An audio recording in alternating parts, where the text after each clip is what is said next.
Voilà, on se retrouve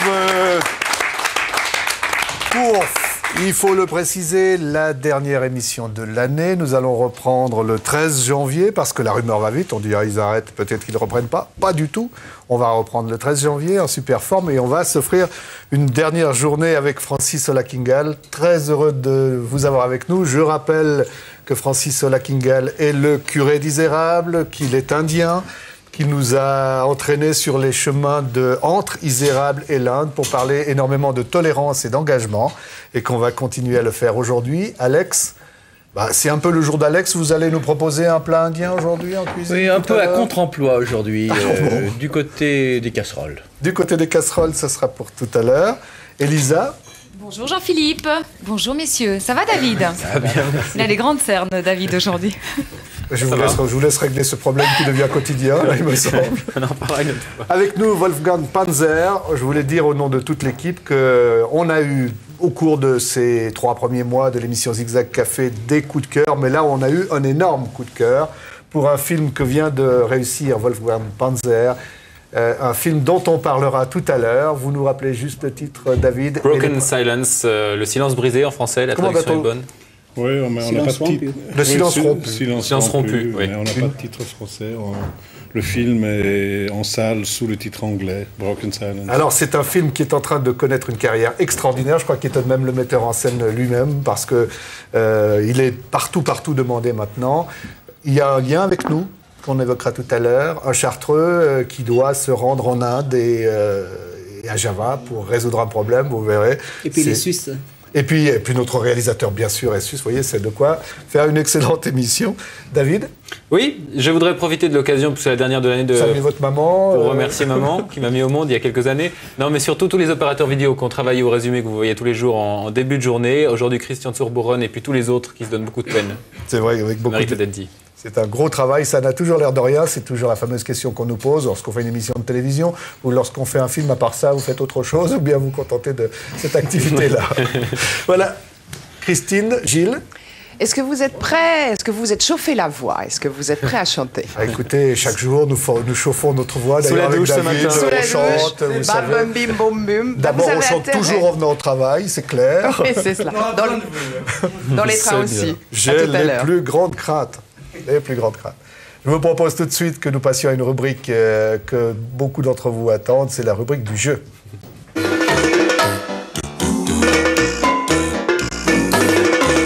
Alors, c'est pas vraiment si ce sera la peine de l'attendre pour le 13 janvier, puisque c'est la dernière fois, on peut le dire officiellement, que nous jouons ensemble à ce jeu-là. Nous aurons bien d'autres festivités dès le 13 janvier. Et c'est donc la dernière fois que nous allons prendre contact avec un téléspectateur qui a gagné cette semaine, dont nous avions tiré hier, souvenez-vous-en, la carte postale au sort. J'entends la première sonnerie. Nous allons donc chez monsieur et madame Marot à Attalance. Oui, Madame Marot, bonjour. Bonjour, monsieur. Mais appelez-moi David. Bonjour, David. Vous êtes en direct sur la télévision suisse romande. Appelez-le Alex. C'est lui qui va tenter de vous faire gagner un magnifique voyage. Oui, on va d'abord rappeler ce que vous aviez trouvé, ou plutôt c'est votre mari, je crois, qui avait trouvé, mais il n'est pas là aujourd'hui. Non, il n'est pas là, il est au travail. Ça va être difficile rôle et difficile responsabilité que la vôtre. Exactement. Bon, alors vous aviez trouvé, ou votre mari avait trouvé Rovaniemi, une ville au nord de la Finlande, juste sur le cercle polaire. Une ville d'où est originaire, dit-on, le Père Noël, ça tombe bien. Une ville où vous allez pouvoir partir, seul ou à deux, pendant 3 ou 5 jours. Ça va un peu dépendre de la qualité et de l'importance de vos réponses. Vous vous sentez prête ? On verra, oui. Bon, vous inquiétez pas, on va vous aider, Eliane. La première question, justement, à propos du Père Noël finlandais. Il a un nom, un assez joli nom en finlandais, en finnois. Est-ce que c'est Usnavara? À vos souhaits. Korvatunturi ou Joulupuki? Il veut nous faire croire qu'il le parle. Vous n'avez pas besoin de le redire, la réponse. Vous pouvez dire 1 ou 2 ou 3, alors, ça va aussi. Usnavara, Korvatunturi, Joulupuki. Petit instant. Elle regarde les notes. Elle a un dictionnaire finnois sous la main. Non, Il y en a Pas deux du qui sont tout. des marques de vodka, je Alors. vous rassure tout de suite. Alors, je dirais la deuxième. Corvatunturi. Bon, j'ai aucune idée. Non, écoutez, c'était... Mais allez, je vais vous dire pourquoi on va prendre la réponse comme bonne. Le vrai nom du Père Noël en Finlande, c'est Joulupuki. Mais Corvatunturi, c'est la montagne qui se trouve juste à côté de Rovaniemi et d'où descend le Père Noël chaque année. Il est Bravo, bon, il a raison. Allez, on le prend. Alex, c'est bon aujourd'hui. C'est ce que j'avais compris. Alors, vous partez déjà à deux Il est adorable. pour Ouais, parce que la ça fait Finlande. loin, la Finlande, tout ça. Pendant un long week-end, vous pourriez y aller 2 ou 3 jours de plus. Pour autant que vous répondiez à une autre question, mais qui a trait, celle-là, à notre invité, Francis Ola Kingal. Il vient d'une région de l'Inde, s'agit-il du Pendjab, du Bengale ou du Kerala? Du Kerala. Bravo, Eliane. Très bien. On est ravis pour vous. Alors, c'est bien. Vous allez partir pour une destination que, si vous voulez bien, nous allons évoquer maintenant par quelques images. Chaussez les moon boots, car vous allez voir, ils ne prennent pas beaucoup de risques en disant qu'il y a certainement de la Il neige. fait moins 40 à cette saison. Voilà. C'est magnifique. C'est Céline Dion qu'on entend? Non, pas vraiment. Il y a la flamme olympique, puisque cette région va accueillir les Jeux Olympiques dans quelques années, à ce que on est en train d'apprendre, et le Père Noël. On a découvert les loisirs de David, là, voilà. Je pensais voir plutôt Alex Descotes, personnellement. On va faire des deux, on va dîner. Voilà. Comme ça, vous pourrez directement lui commander vos cadeaux de Noël, cette fois-ci, en lui serrant la patte. C'est beaucoup mieux que carte postale, parce qu'avec les PTT actuellement, il vaut mieux aller directement faire ses petites commissions. C'est très beau, très belle beau, image. C'est chouette. C'est une région tout à fait étonnante. Elle est étonnante d'une part en hiver, il fait très froid, moins 40, mais on s'y habitue assez bien et on va se promener comme ça sur les lacs gelés. C'est drôle d'ailleurs en Finlande parce qu'en hiver, les bateaux sont posés sur les collines à côté des rivières et les voitures, lorsqu'il y en a, elles, roulent sur les rivières gelées. Mais en été, c'est aussi une région extraordinaire pour aller à la pêche. Et vous nous rappeliez l'autre jour que le 21 juin, il fait jour toute la nuit et toute la journée. Et qu'aujourd'hui, à Rovaniemi, Ouais. il va faire nuit Ah, 21 pendant décembre. 24 heures. Juste. Ouais. Eh bien, bonne nuit, Eliane. Merci beaucoup. Et vous n'oubliez pas la carte postale qui nous fera très plaisir. Non, d'accord. D'accord, Merci allez, toute bon l'équipe voyage. de Zigzag Café. Merci. Au Merci. revoir. Merci. Francis, quand on vous a présenté au début de la semaine, on n'a pas été tout à fait précis. On aurait dû ajouter encore quelque chose à votre nom, parce qu'à côté de votre nom est inscrit Cosmopolitan. Mais Bien qu'est-ce sûr. que ça veut oui. dire? Bon, c'est-à-dire, j'ai adopté ce nom pour des raisons philosophiques et théologiques. C'est-à-dire, ce nom est basé sur la théologie de la création. C'est Dieu qui a créé le cosmos. La terre appartient à tout le monde, puisque nous sommes tous les enfants de Dieu. J'aime beaucoup une phrase de Gandhi, que quand Dieu a créé la terre, il n'a pas fait de frontières. Alors moi, j'ai choisi ce nom pour affirmer l'égalité et la fraternité universelle entre les êtres humains. C'est pourquoi j'ai choisi ce nom. Merci, on vous retrouvera tout à l'heure, parce qu'on va continuer ce voyage ensemble et on va rappeler à quel point votre présence à Isérable nous indique quels sont les chemins de la tolérance que l'on doit emprunter de la part des uns et des autres, et l'engagement aussi, parce qu'il a un certain caractère quand même, le cosmopolitain. Hein. Vous pensez bien, Alex, hein? Mais il a aussi cette sérénité qui me fait penser à un autre adage indien. Dieu a créé le temps et il en a créé suffisamment.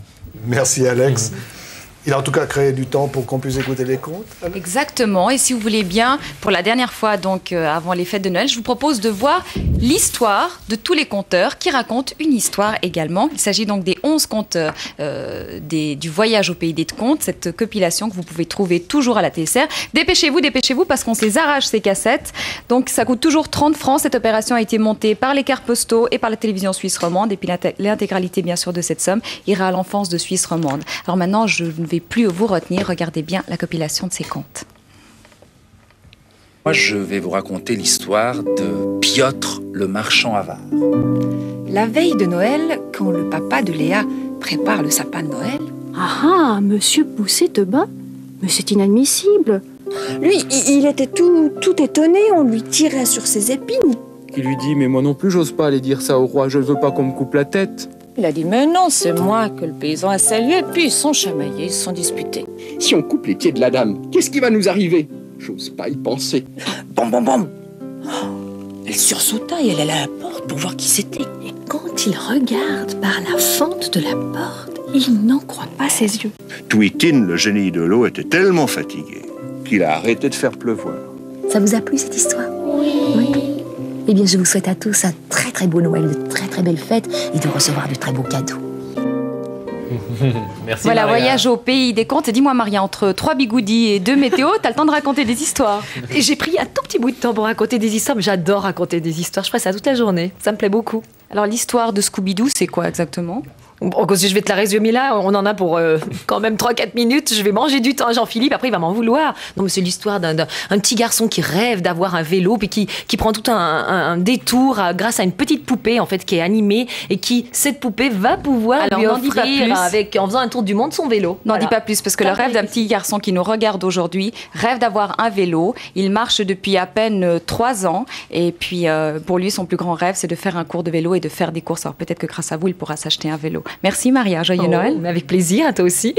Et puis moi, j'ai une bonne nouvelle pour vous deux. On vient de me l'apprendre. Tout à l'heure, ça sera confirmé sur le plateau. Je crois qu'on a réussi. Je crois qu'on va avoir l'argent qui permettra à ces 7 enfants de Suisse romande d'avoir des loisirs. Et puis s'il y en a un petit peu plus, ça fera 8, ça fera 9, ça fera 10 enfants. On vous le rappelle, c'est quand même des situations qui étaient très difficiles. C'est des enfants qui sont tout près de chez nous et on ne se rend pas compte que peut-être qu'il n'y a plus de parents, il n'y a vraiment plus de possibilité d'avoir vraiment l'occasion de célébrer un tout petit peu les fêtes de fin d'année ou bien simplement d'avoir des loisirs au tout début du printemps. Alors normalement, ça devrait marcher. Normalement, on aurait réussi cette opération. Je vous encourage à continuer à commander des comptes parce que je crois que là, vous pouvez être sûr qu'ils font extrêmement plaisir. Je crois que Francis, tout à l'heure, moi j'ai un scoop aussi, tout à l'heure, Francis Olakingal va nous raconter un conte indien. Et je ne vous en dis pas plus, celui-là, il est vraiment tout à fait extraordinaire. On va se retrouver dans quelques minutes, après le TJ de midi, avec notamment Wolfgang Panzer, pour parler de ce film qui nous a tous émus énormément. Et puis, il y aura des quantités de choses, parce qu'on va célébrer Noël un peu à notre manière. Alors, je crois que vous avez plutôt intérêt à être avec nous. Tout à l'heure, le TJ, dans 2 minutes, avec Anne Bruchweller.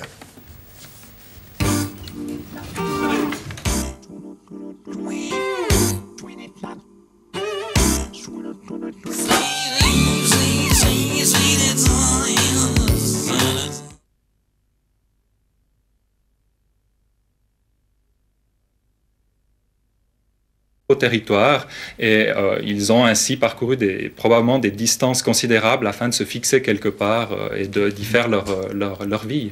Alors il y avait en tout cas 2 loups dans le Val d'Entremont l'an dernier. Où sont-ils maintenant? Est-ce qu'on peut imaginer que d'autres spécimens sont en train de faire le voyage? Alors évidemment, on peut tout imaginer à l'heure actuelle. On a récolté 2 crottes qui nous ont montré qu'on avait affaire à 2 individus différents et l'on peut vraiment imaginer qu'il y a probablement d'autres loups entre le Mercantour et le Valais. D'ailleurs, un loup tué par des chasseurs en 1992 à Grenoble, on a pu prouver également qu'il provenait des populations du Mercantour et qu'il en fait montrait la même lignée génétique que les loups italo-français, si on peut les appeler ainsi à l'heure actuelle. Raphaël Arletta, je vous remercie. Je vous remercie. Pas de chance pour Montana. Les descentes féminines et masculines de Coupe du Monde ont dû être annulées en raison de mauvaises conditions atmosphériques. La visibilité en haut des pistes, notamment, n'était pas suffisante pour assurer la sécurité des skieurs. On espère mieux pour demain. Alors Maria, est-ce que ce sera mieux demain? Oh vraiment, s'il doit y avoir un mieux, il sera vraiment infime.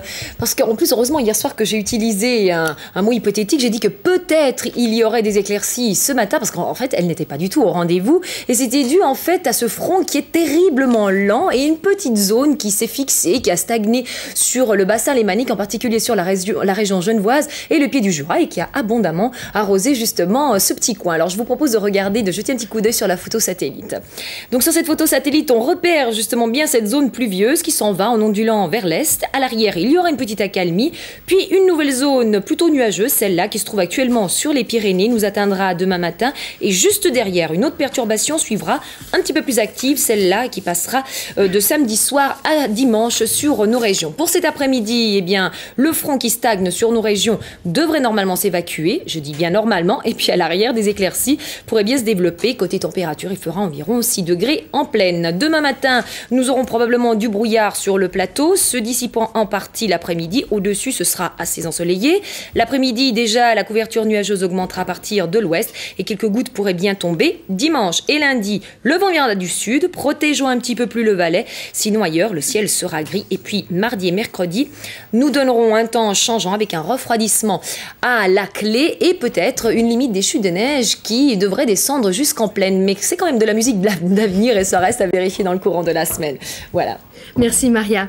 Alors Jean-Philippe, vous nous annoncez la fête pour cette dernière de Zigzag Café avant les vacances? Alors écoutez, j'ai une nouvelle annoncée qui est un peu délicate. Je m'étonne d'ailleurs qu'elle ne figure pas au TJ, figurez-vous. Je ne sais pas que je critique le travail d'Anne, mais enfin quand même, je trouve. Eh bien, je vous annonce très officiellement que c'est l'anniversaire d'Anne Boschweiler, que c'est aussi la dernière émission que nous allons faire ensemble selon une certaine formule. Alors, j'ai décidé de lui offrir des fleurs, pas à moi, mais toute l'équipe. Voilà, je crois qu'elle mérite un applaudissement. C'est un vrai plaisir, ça. Voilà, et puis on se retrouvera tout à l'heure avec Francis Olakingal et puis Wolfgang Panzer pour parler d'un film extraordinaire. Merci Jean-Philippe pour ces bons vœux. C'est l'occasion de vous annoncer qu'en 1997, le TG Midi avancera de 5 minutes son rendez-vous quotidien, 12h40 dès le 6 janvier, tandis que Zigzag reprendra le 13 à 12h55. Mais la Terre ne s'arrête pas de tourner pour autant. Ce week-end, Darius Rochebin vous présentera le téléjournal avec son élégance habituelle. Et pour ma part, j'aurai le plaisir de vous retrouver la semaine prochaine pour un TJ Flash à 12h55. Je vous souhaite une excellente fin de semaine. Au revoir. Oh, tu t'as fait! D'accord.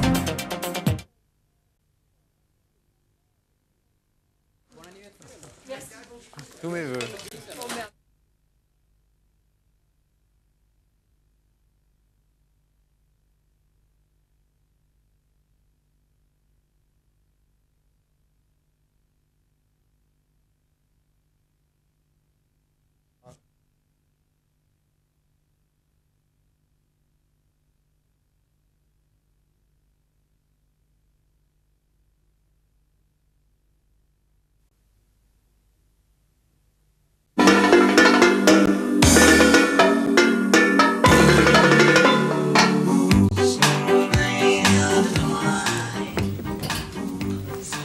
Et voilà, changement volant, nous sommes tous autour de la table. C'est un peu comme dans les équipes de basket. Hein. Il y a une petite pause et hop, tout le monde a changé. Ça y est, Francis Olakingal est avec nous. Wolfgang Panzer est avec nous. On est très heureux. On va pouvoir parler de cinéma dans un instant. Mais je vous rappelle quand même que cette période que l'on est en train de vivre est une période de Noël. Et que, bon, on y reviendra dans un instant, mais tout au cours de ces derniers jours, il a beaucoup été question de contes de Noël. Et puis Francis, en arrivant, m'a dit, moi, j'ai aussi un conte, j'ai un conte indien, conte de Noël. Et vous verrez, il est assez surprenant, son conte, et il est très beau. Parce que moi, j'ai eu un privilège, il me l'a déjà raconté une fois, mais s'il me le raconte 2 fois, je serai 2 fois content. Dites-moi, quel est votre conte? Bon, l'histoire commence comme ça. Il était une fois, aux Indes, un jeune couple qui vient de se marier, et ils fêtaient leur premier Noël. Et ils sont très amoureux, et puis là, ils voulaient offrir un cadeau l'un pour l'autre, mais ils sont très pauvres. Ils n'avaient pas assez d'argent. Et puis, la femme, elle voulait offrir un bracelet pour son mari parce qu'il n'avait pas un bracelet pour sa montre. Alors, elle attend jusqu'au 24 décembre après-midi. Elle ne savait pas comment acheter ce cadeau parce qu'elle n'avait pas assez d'argent. Finalement, elle décide en vendre ses cheveux longs parce qu'en Inde, les cheveux longs sont un signe de beauté pour les femmes. Elle a vendu ses cheveux. Avec cet argent, elle a acheté un bracelet pour son mari. Et puis le soir, le mari arrive aussi avec des cadeaux, mais il avait acheté des produits de beauté pour les cheveux de sa femme, parce qu'il adorait les cheveux de sa femme. Alors quelle tristesse de voir sa femme avec des cheveux courts. Maintenant, c'est le mari et la femme qui offre son cadeau pour son mari, le bracelet qu'elle avait acheté. Mais quelle tristesse, il n'avait plus la montre parce qu'il a vendu sa montre pour acheter des cadeaux pour sa femme. Mais pourtant, ils ont fêté la plus belle fête de Noël de leur vie parce qu'il y avait l'amour qui brillait dans leurs yeux comme une étoile de Noël. Donc, la moralité, Noël, c'est l'amour. Merci Francis.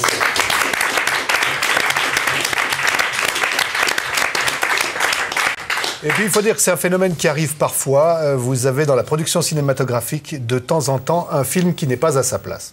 Et on va vous parler d'un film qui n'est pas à sa place, parce que lorsqu'il a été fait, je suppose, et le metteur en scène qui en est le responsable, l'auteur, nous le dira peut-être tout à l'heure, il pouvait avoir une carrière assez modeste, et tout d'un coup, on s'aperçoit que ce film, il prend une place énorme. Les gens en redemandent. Et je disais tout à l'heure que nous avons eu des coups de cœur au cours des 15 ou 16 dernières semaines à Zigzag Café, mais un coup de cœur pareil, je crois que c'était le plus gros pour un film que David va d'abord nous raconter avant que Wolfgang Panzer réponde à quelques questions. Oui, c'est toujours délicat de raconter un film à côté de son réalisateur, lui qui le raconte si bien en images, mais pour les téléspectateurs qui ne l'ont pas vu et qui doivent absolument aller le voir, l'histoire démarre dans un petit couvent du canton de Vaud, dont la communauté monastique doit renouveler le bail pour rester dans les lieux. Alors ils envoient l'un d'eux, un frère, à l'autre bout du monde, parce que le problème c'est que la propriétaire capable de signer le renouvellement du bail s'est retirée quelque part sur un volcan en Indonésie.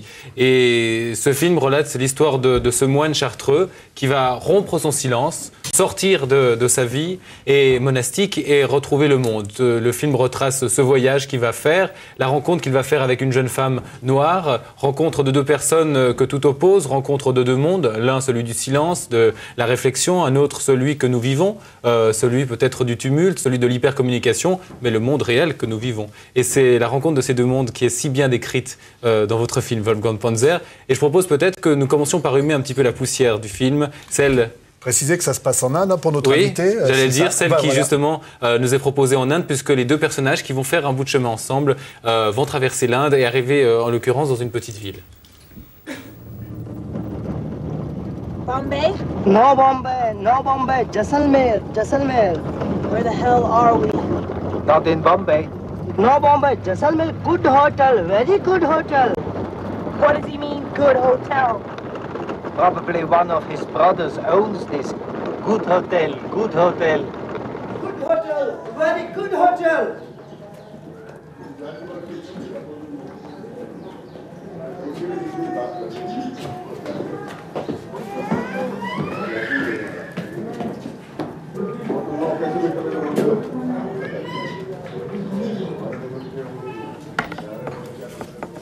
Alors Wolfgang Panzer, vous êtes un réalisateur suisse. Vous travaillez maintenant en Allemagne beaucoup. Le point très très intéressant de votre film pour les téléspectateurs qui ne l'ont pas vu encore, c'est qu'un certain nombre d'Indiens, et je crois que vous pourrez nous le confirmer tout à l'heure, ont dit c'est étonnant le regard que Wolfgang a eu sur l'Inde, qui n'est pas un regard misérabiliste, qui est un regard respectueux. Est-ce à dire que vous connaissez parfaitement l'Inde ou que vous ne la connaissiez pas ? Je connaissais l'Inde absolument pas. C'était la première fois que je suis allé aux Indes. Le film, on l'a tourné avec des moyens très petits. Ça veut dire que on pouvait le tourner sans grande préparation. Et pour moi, c'était important de tourner un film où la réalité qu'on voit la première fois qu'on va quelque part entre dans l'histoire du film. Parce qu'en général, on écrit un scénario et puis une année après, on va tourner le film et alors le regard change complètement. Et l'idée était de faire rentrer justement cette réalité qui est exotique, aimable, qui m'a touché à l'intérieur du film. Quant au monde des Chartreux, c'est un monde que vous connaissiez ? Absolument pas, mais c'était l'idée. Dans certains sens, heureusement, mais d'un autre sens, je veux dire, c'était quelque chose qui m'a énormément frappé et qui m'a fasciné. Je suis allé là dans un couvent chartreux et puis je regardais un peu. Ils ont une petite chambre là où ils vendent des livres et des brochures et j'ai acheté des bouquins et j'ai commencé à lire. Et pendant que nous on discute, il y a des gens qui mènent cette vie chartreuse. Ça veut dire qu'ils ne parlent pas et qui prient pendant 14 heures pendant la journée. Ça m'a fasciné et ça m'a donné l'idée d'en faire un film. Francis, vous avez vu le film hier, hein ? Oui, j'ai eu la chance de voir ce film. J'ai aimé beaucoup. Surtout j'ai aimé cet aspect un peu cosmopolite. Un prêtre suisse rencontre une fille américaine noire et dans un troisième continent, en Inde. Alors ça, j'ai aimé beaucoup déjà cet aspect-là. Et puis, j'ai remarqué que vous avez bien réussi à montrer la vie en Inde, la pensée des Indiens. C'est vrai, ce guide qui conduit ces deux personnes qui pour montrer un hôtel, ça c'est souvent on le voit à l'Aix-des-Côtes, vous pouvez me confirmer. Donc souvent on joue le guide. Bon, parfois il voulait montrer un hôtel de son frère, c'est ça qu'il voulait. Alors vous avez bien réussi de montrer la vie de... Peut-être pour vérifier encore, vous nous proposez une deuxième séquence, David. Volontiers, pour voir toute la fraîcheur de ce pays. Bizarrement, il ne faut pas forcément d'énormes moyens, d'un immense, magnifique coucher de soleil pour bien, j'allais dire vendre un pays, le terme est très moche, pour bien dépeindre un pays où il y a Wolfgang Bonzer l'a fait merveilleusement avec ses moyens. Lui, regardez.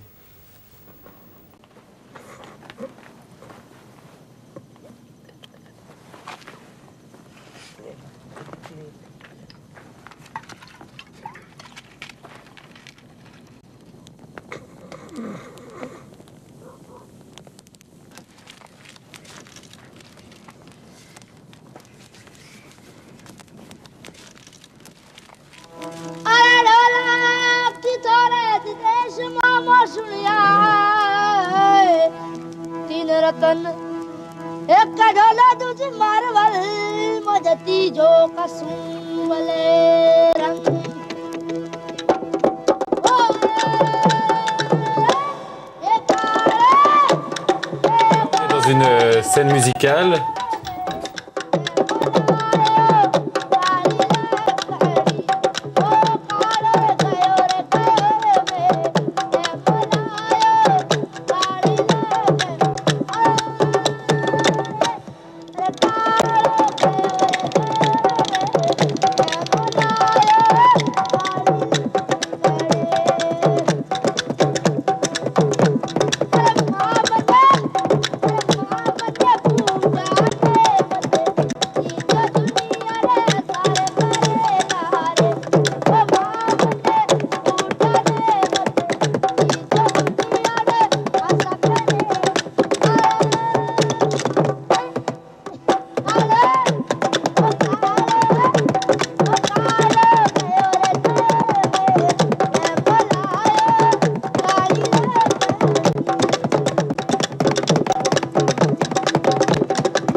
Semaine à Zurich, 10e semaine à Genève et à Lausanne, plus exactement à Puy.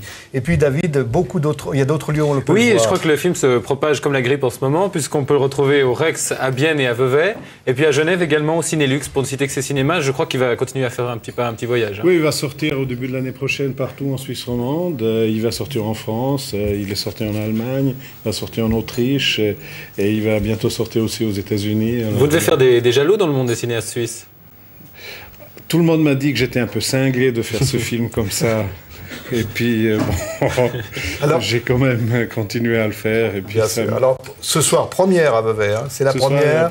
On peut préciser d'ailleurs qu'on n'est pas les seuls à l'avoir découvert quand même, ce film. Il a été primé à Shanghai, il a été primé à Chicago, il a été primé en Allemagne.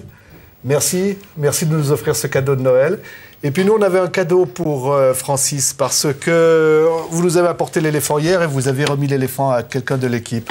Et voilà, on s'est dit, qu'est-ce qu'on va pouvoir offrir en souvenir à Francis, qui nous a si bien parlé de la tolérance. Alors voilà, on a trouvé pour vous ce bronze qui est venu d'Inde, qui est... À pied.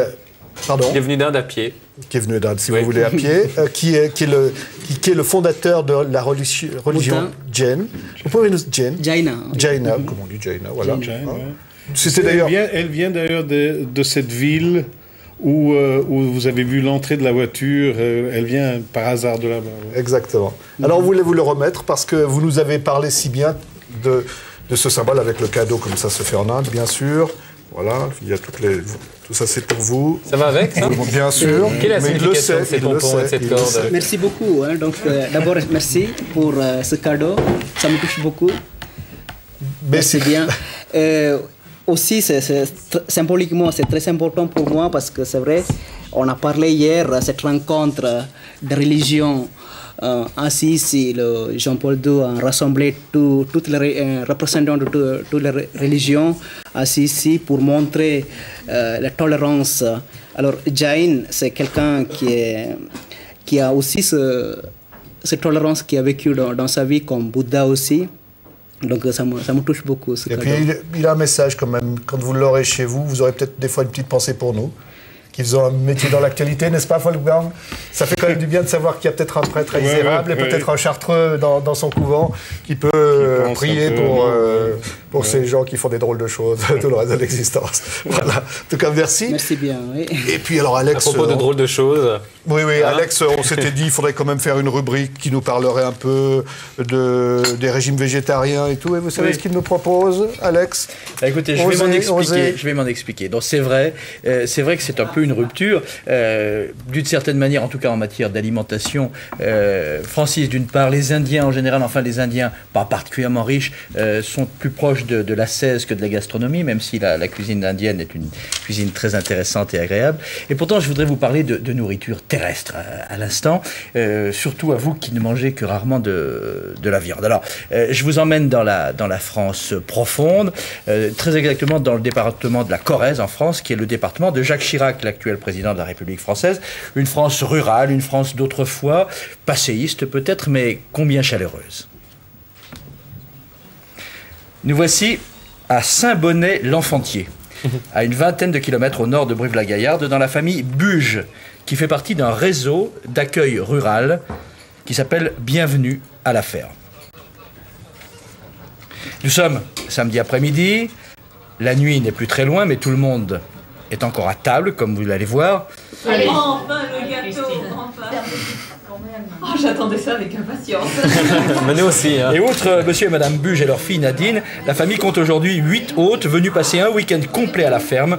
Des gens de la ville, ingénieurs, agents commerciaux, avocats, médecins, bref, des personnes sans doute habituées à apprécier la bonne chair, mais pas forcément à la préparer. Or, ici, tout ou presque est confectionné à base de produits du terroir, jusqu'au cerneau de noix pour le gâteau et jusqu'au vin, bien sûr, aux vins régionaux pour faire passer le tout. Mais la production principale de cette région du Limousin, ce sont les oies et les canards, destinés à la fabrication de confits et surtout de foie gras.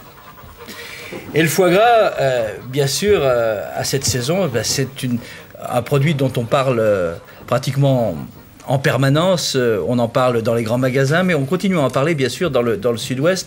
Le foie gras, il tient le haut du pavé à la période des fêtes, c'est vrai, mais c'est vrai qu'en réalité, dans ces régions, il est préparé toute l'année. Ce qui veut dire que chez les Buges, par exemple, il y a en permanence au moins 2, voire 3 troupeaux d'oies, et l'un de ces troupeaux, on s'apprête à l'engraisser, tandis que l'autre, on s'apprête tout bêtement à le mettre en terrine. Et du même coup, le week-end que notre équipe de citadins est venue passer à la ferme, c'est d'abord un week-end oie et foie gras. Tant et si bien que le samedi après-midi, lorsque le long et copieux repas est enfin terminé, eh bien notre fine équipe a encore du pain, ou je dirais plutôt du foie sur la planche. Et pour cela, la ferme de la famille Buge, au demeurant tout à fait traditionnelle, est également pourvue d'un laboratoire ultra-moderne dans lequel le port du bonnet d'hygiène est vivement recommandé. C'est d'autant plus important que la plupart des foies ainsi confectionnés seront de semi-conserve, ce qu'on appelle des mi-cuits, meilleurs au goût mais plus sensibles bien sûr parce que non pasteurisés à la moindre bactérie. Et comme vous le voyez, après avoir pesé son dû, chacun met la main à la pâte sous la direction éclairée de Nadine Buge et de ses parents. Là, il s'agit de dénerver le foie pour qu'on puisse mieux le couper. Ces gens adorent expliquer ce qu'ils font nous faire comprendre et nous faire aimer ces métiers d'agriculture ou d'élevage que finalement nous connaissons très mal. Ah ouais, non, il est nettement préférable de faire ça ici. Chez soi, on n'a pas la place, pas le temps, on est beaucoup trop occupé. Puis surtout, il n'y a pas l'ambiance. C'est ça, c'est l'ambiance. Et puis après, au moment des fêtes, c'est agréable aussi d'avoir préparé soi-même. Beaucoup de plaisir, j'aime bien cuisiner. Vous avez l'impression que ce sont de bons élèves? Tout à fait, oui. Puis c'est très agréable parce que ce sont des personnes qui se connaissent bien entre eux et qui sont très curieux de ce qu'on fait, nous, agriculteurs. Et ils posent plein de questions, ils sont vraiment intéressés. Et pour nous, c'est très, très agréable, des personnes comme ça. Ouais, c'est un bon week-end. Ça permet un échange. Ça permet un échange et un contact que nous, on n'aurait jamais si on ne recevait pas des personnes de tout métier, de toute région de France et puis des fois d'ailleurs. Et ça on l'aurait jamais si on n'ouvrait pas notre porte comme ça. Ça nous permet à nous une ouverture exceptionnelle. Ouais. Oui, pas de doute, le foie gras ainsi préparé n'aura pas vraiment le goût du luxe, mais plutôt un goût un peu particulier, qui est le goût à la fois de l'amitié et du travail partagé. J'ai vu Wolfgang Panzer, vous suiviez ça avec attention, vous. J'adore le foie. Oui, j'ai deviné ça. Il me semblait avoir votre visage et votre sourire. Et puis on a un peu l'impression d'être dans un autre film, Le Bonheur est dans le pré, je ne sais pas si vous l'avez vu, avec Eddie Mitchell qui emmène ses oeuvres dans le même genre d'endroit. Bravo, Alex. Ah, écoutez, j'ai une transition très difficile à faire, alors je ne vais pas la faire. Je vais vous proposer quand même que d'abord nous parlions avec Anne-Marie de Andrea. Anne-Marie de Andrea, on la connaît parce qu'elle est la représentante des transports des cartes postaux. C'est avec elle que nous avons lancé l'action Conte de Noël. Et je disais tout à l'heure que vous aviez une bonne nouvelle à nous annoncer. Oui, il reste en fait plus qu'une 50aine de cassettes à vendre. Alors appelez-nous. Je répète le numéro, donc c'est le 0848 828 828. Et comme ça, on arrivera à atteindre notre objectif. Voilà, on rappelle que l'objectif, c'était 1000 cassettes, pour revenir en aide à 7 enfants. 7 enfants en Suisse romande. Est-ce qu'il y a des projets de réédition des cassettes ? Pas que je sache, non. Puis comme Noël est bientôt là, l'année prochaine. En tout cas, objectif réussi. Merci d'être venu nous le dire. Et puis, on va vous proposer maintenant, c'était pour ça le foie gras, c'est vraiment pas très facile. On va vous proposer quand même, on l'a dit tout au cours de la semaine, Noël c'est la fête pour certains et c'est pas la fête pour d'autres. Et notamment, des restaurants du cœur sont organisés, des colis du cœur sont organisés partout en Suisse. On va vous donner un bon exemple. C'est un restaurant qui se trouve à Berne, il s'appelle le Spisi. Le Spisi a été créé en 1877 et il fonctionne toujours. Là, on peut y aller.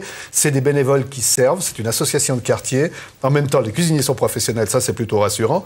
Et puis, ils servent un repas sans viande à 5,50 francs et un repas avec viande à 8,50 francs. Jusque-là, pas d'un intérêt gigantesque, sinon le prix qui est bas. Mais l'argent récolté permet d'offrir le repas à ceux qui ne peuvent pas se le payer. Ça fonctionne. Regardez. La vieille ville de Berne abrite plusieurs restos du cœur. Dans la capitale fédérale, ces restos s'appellent Spisi. Les germanophiles auront reconnu le mot Speisen qui veut dire nourriture. Une centaine de personnes affluent chaque jour dans les Spisi. Elles sont servies par des dames retraitées pour qui le mot aider a encore un sens. Les dames du service travaillent bénévolement, ce qui n'est pas le cas des cuisiniers, seuls véritables professionnels dans les Spisi. Les restos populaires de Berne sont nés en 1877. Ils ont été fondés par les associations de quartier. Leur financement était assuré par l'aristocratie bernoise. Les plus pauvres, les plus indigents, recevaient une fois par jour un repas chaud composé de soupe et de pommes de terre. Aujourd'hui, la crise économique a fait grossir la clientèle des Spisi. Des apprentis, des étudiants affluent ici. Parfois aussi des fonctionnaires qui travaillent dans le voisinage et des habitants du quartier. On choisit le Spisi pour des raisons financières, bien sûr, mais parfois aussi pour trouver de la compagnie ou encore par solidarité, afin que le chiffre d'affaires du restaurant soit suffisant pour assurer sa survie. Voilà, David, il y a d'autres rendez-vous qui sont fixés en Suisse romande. On a évoqué Genève, on a évoqué le Valais, on a évoqué Lausanne également. Il y en a d'autres. C'est donc le système des cartons du cœur, puisqu'il y a les restos du cœur, puis les cartons du cœur qui proposent d'amener des denrées alimentaires chez les gens. Outre ceux qu'on a déjà cités cette semaine, on voulait quand même dire que la même action a lieu à Delémont, à Ajoie et Clos-du-Doubs, et puis qu'à Fribourg, la fondation Le Tremplin propose un lieu d'accueil qui s'appelle le Seuil, qui est un lieu d'accueil toute l'année, ça c'est important de le signaler, pas qu'à Noël, lieu d'accueil de jour avec de quoi manger, de se laver également pour les personnes défavorisées.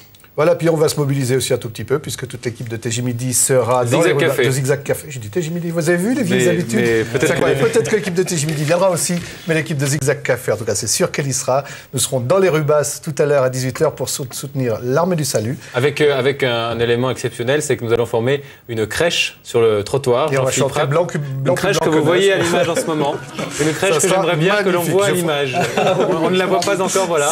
Avec Jean-Philippe Trapp au centre, Elisa Oval, l'enfant que vous reconnaissez, notre ami Jean-Claude, enfin toute l'équipe, Alex, Gilles et Christine qui portent très bien la robe. Voilà, et puis on se rappelle aussi que demain, eh bien, ce sera la chaîne du bonheur. Mobilisation de toute la chaîne, de prier de ne pas rire. On y sera également parce qu'on va se mobiliser un peu partout. Parce que je crois que c'est bien quand même que il suffit pas d'en parler, il faut agir. Et puis c'était l'envie qu'on avait de vous le transmettre. Hein. Vous avez entendu des informations concernant la solidarité.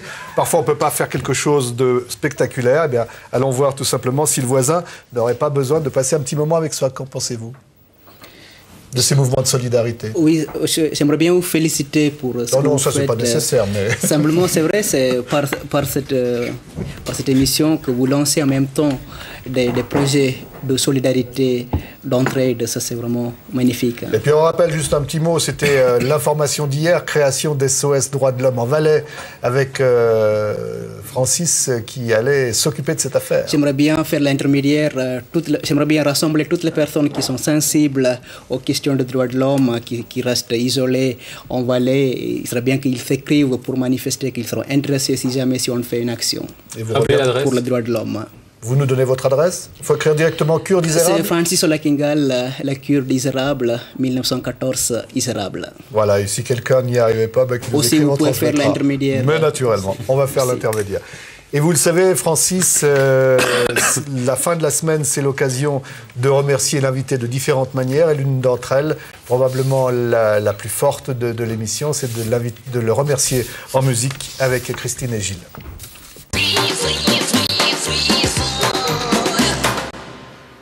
Et comme nous avons l'esprit d'à propos, Messi, et que nous sommes Messi près de Noël, Gilles, qu'est-ce que vous aimeriez comme cadeau? Écoutez, comme cadeau, ou le plus beau des cadeaux. L'un des plus beaux cadeaux, en fait, c'est celui que je vais m'offrir et offrir. J'explique simplement, je vais être de service comme organiste dans une paroisse cette année. Et 1 heure avant le service, je vais jouer des Noëls du monde entier. Et c'est un moment dont je me réjouis beaucoup. Alors précisément, nous avons trouvé que, et nous ne sommes pas les seuls à penser cela, on perd l'habitude de chanter et pour cadeau, pour tout le monde et pour vous, parce que vous allez chanter avec nous, nous vous proposons des partitions de Noël. Oui, mais on lui donnera la partition, je vous promets. Quant à Francis, je suis sûre qu'il y a un petit bout de chanson de Noël de chez vous, avec un petit peu de courage. Vous voulez nous la chanter? Oui, tout à fait. Oui. Bon, d'abord, j'aimerais bien traduire les paroles parce que volontiers, oui. C'est une langue très drôle pour vous, pour les gens d'ici. C'est ma langue maternelle. Ça s'appelle Malayalam. C'est déjà difficile à prononcer pour beaucoup de personnes. C'est beau à voir écrit aussi. Voilà, si jamais. Je vais traduire les paroles d'abord. L'enfant Christ de Bethléem, le Seigneur de l'amour, quand est-ce que tu viendras devant mes vierges, quand est-ce que tu reviendras? Bethlehemile Yeshunada, Snehanada, ennuvarum ni ennuvarum, ende melugu vilakin munil ennuvarum. Merci Francis. Nous étions donc en Inde et nous allons partir pour l'Allemagne où il y a un proverbe qui dit ceci: Dieu nous a donné la noix, mais c'est à l'homme de la casser. Et dans les traditions allemandes, la noix a une grande part dans les repas. La coque dure de l'extérieur et les cerneaux si bons et si riches à l'intérieur, c'est un petit peu la vie en Allemagne. Voilà, un chant de Noël allemand qui s'appelle « Noël comme tu es beau ».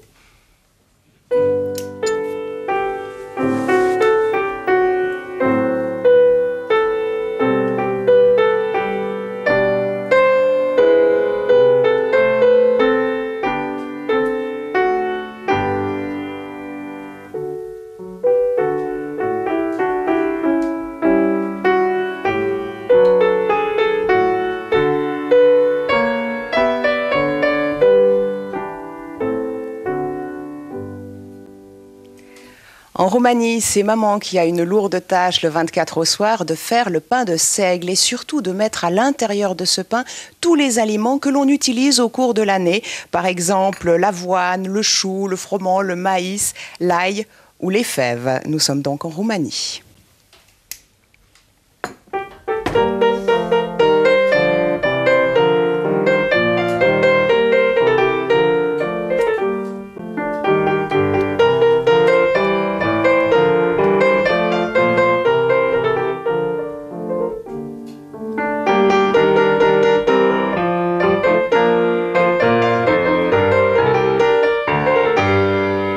Le nom de la chanson en Roumanie? Alors en fait, le nom, je ne le connais pas, mais c'est une tradition, ces Noëls sont des Noëls qu'on appelle des colinde, et c'est une grande tradition roumaine, il y en a énormément.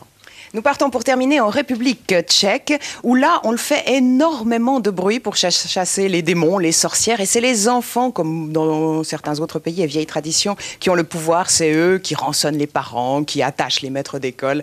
Nous sommes donc là en République tchèque. Voilà, un chant qui s'appelle « Venez berger ».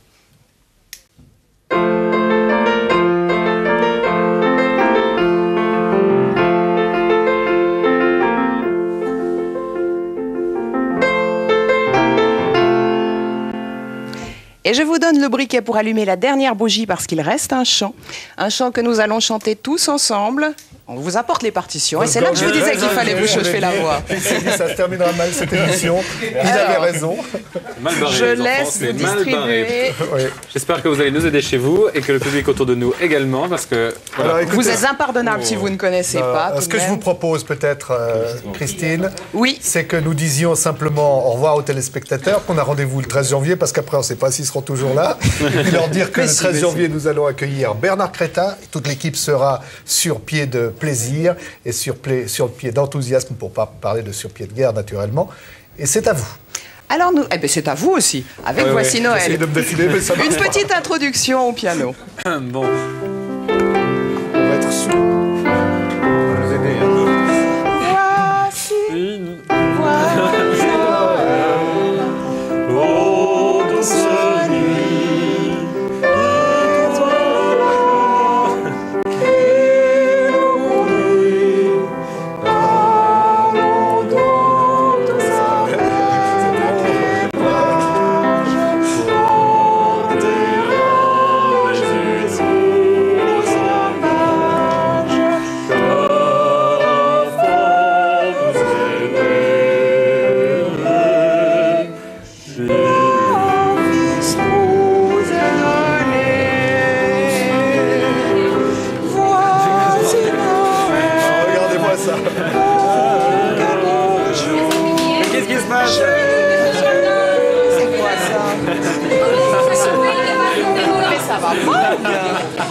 mais enfin, on n'a pas fini l'émission, c'est quoi ça?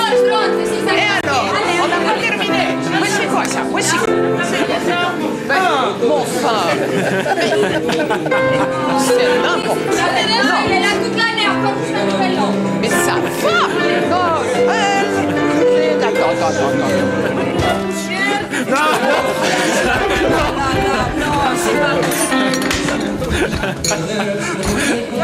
Merci beaucoup, allez. Merci. Regarde, c'est la maîtrise.